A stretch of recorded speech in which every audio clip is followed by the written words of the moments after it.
Fala galera, Alex Monteiro, aqui do Digital Milionário. Eu tenho dois recados muito importantes. Se você quer ser o próximo empreendedor digital, faz o seguinte, vai ter um link na descrição e você vai ter acesso a um curso para aprender de como ganhar de 50 a 100 reais por dia de início, ok? E o segundo recado, o link do vídeo, tá? Onde você pode assistir todo o vídeo, vai estar na descrição. Com essa questão de tanto dinheiro sendo impresso, tanto nos Estados Unidos como aqui no Brasil, enfim, qual o futuro do dinheiro?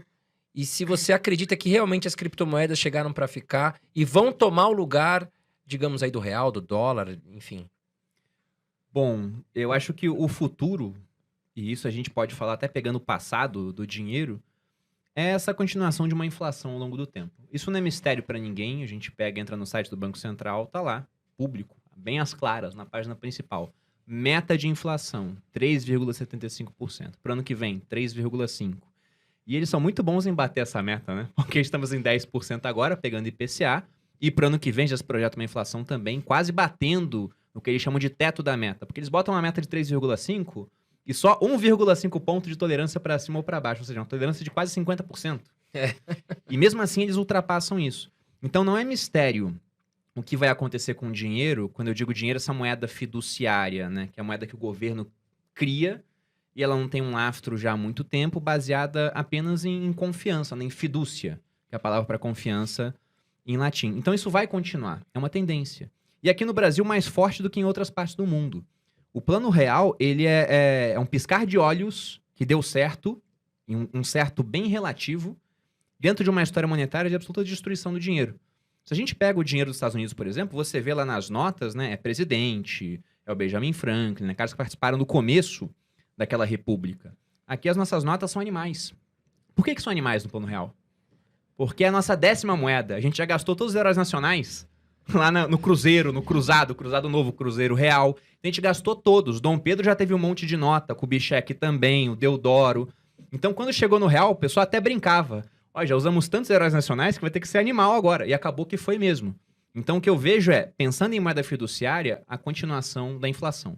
Porque há alguns motivos pelos quais os governos gostam muito de inflação. O primeiro deles é que a inflação, ela rouba do poupador para ajudar o endividado. E governos no mundo são os principais endividados hoje. Então, você pega vários países desenvolvidos que devem 200% do PIB, é o caso do Japão, mais de 100%, o caso da Itália, dos Estados Unidos. Nos emergentes, a média é dever 60%, o Brasil está entre 80% e 90% do PIB. Então, é muito endividado. E o outro ponto também é que a inflação vira uma espécie de imposto do qual fica muito difícil fugir, principalmente o pobre, né? Se você pega filme americano e vê lá os caras mostrando os anos 50, 60, a época que o dólar tinha lastro em ouro, você vê cenas do pessoal economizando dinheiro em lata de biscoito. Por quê? Porque quase não tinha inflação quando havia um lastro ouro. Hoje, como você tem uma inflação constante, e o sucesso é quando a inflação constante é baixa, né? E agora a gente está com uma inflação até alta. Se você poupa dinheiro assim, você perde dinheiro. Então, a todo momento, essa criação de dinheiro do governo, ela tira dinheiro, ela tira valor do dinheiro que já existe. E aí isso afeta principalmente o pobre, vira um imposto invisível, né? Aliás, até visível, porque ele vê o preço das coisas aumentando, em comparação com o valor do dinheiro, e ele não consegue fugir daquilo. A gente que tem mais dinheiro consegue investir, e aí as ações, os imóveis, esse tipo de ativo tende a pelo menos acompanhar a inflação. Já o pobre, ele não investe porque não tem dinheiro para isso, ou até tem, mas não sabe investir, ele não chegou nessa parte da educação financeira ainda, e como boa parte do que ele tem, ele gasta para consumir mensalmente, esse aumento de preço no mercado, ele é horrível para ele. O rico sente pouco, porque consome uma parte menor do que ele ganha. A classe média sente um pouco mais, mas ainda consegue investir uma partezinha para contrabalançar. Ainda tem o seu imóvel, que vai aumentando de preço. O pobre não. Ele não tem investimento e gasta tudo com consumo, com preços cada vez mais altos. Então essa tendência ela vai continuar. E aí o pessoal fala, poxa, você é muito otimista com Bitcoin. Mas talvez eu não seja otimista com Bitcoin. Eu sou apenas pessimista com a trajetória das moedas fiduciárias. Então eu não sei o que vai acontecer com o Bitcoin também. Eu não sei se ele ou outras criptomoedas serão usadas de fato como dinheiro, né? Realmente como meio de troca, como uma unidade de conta, a ponto das pessoas verem a água e falar, isso aqui custa 0,0000001 Bitcoin, expressando realmente, ou fazendo contratos, você pagando o teu roteirista, olha, eu vou te pagar 0,0005 Bitcoins por ano, que eu acho uma péssima ideia, né? Porque você fecha um contrato agora, o Bitcoin está num valor, depois de 2 anos está 10 vezes maior ali o valor. Ou pode estar muito menor também, o que vai ser ruim para ele. Eu não sei se isso vai acontecer.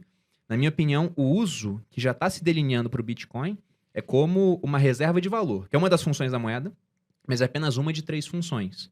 Então, por que eu acho que essa função ela vai permanecer? Porque a todo momento a gente vê que seria muito útil as pessoas terem algum tipo de reserva que os governos não possam mexer.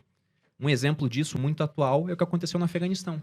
A gente estava vendo esses dias um documentário no Netflix muito bom chamado Turning Point, que mostrou, né, de antes do 11 de setembro, a invasão dos soviéticos no Afeganistão, depois como é que acabou que os americanos deram dinheiro para grupos que depois se voltaram contra eles, foi o caso da Al-Qaeda. Aí veio 11 de setembro, veio as invasões Afeganistão e Iraque, até os dias de hoje. Eles chegaram muito próximos da data da desocupação do exército americano do Afeganistão. E aí você via até a entrevista com o exército afegão e as pessoas falando, os militares, né? Tanto homem quanto mulher, falando, não, os Estados Unidos vão embora, mas a gente tá treinado, a gente vai dar conta.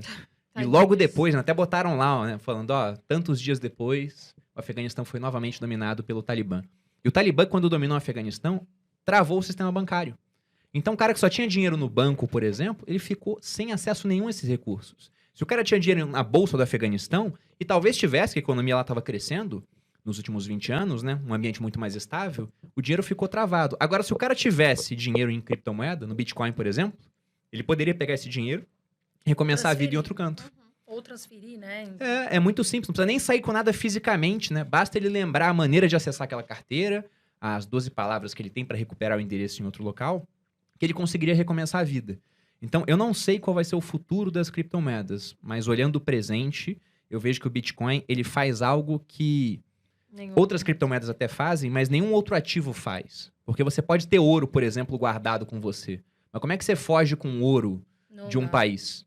1 litro de ouro, se isso aqui fosse... Não sei se tem 1 litro aqui, acho que acredito que tenha. Se tivesse recheado de ouro aqui, pesaria quase uns 20 quilos. Então fica complicado, né? Sim. Tudo bem que 1 litro de ouro são 5 milhões de reais. Não tô dizendo tudo isso, né? Pra recomeçar a vida.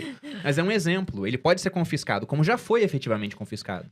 Agora, o Bitcoin, a única maneira de tirarem de você é se você passar a maneira de acessar pra pessoa. Mas você acha, Bruno, que, por exemplo, se todos os países...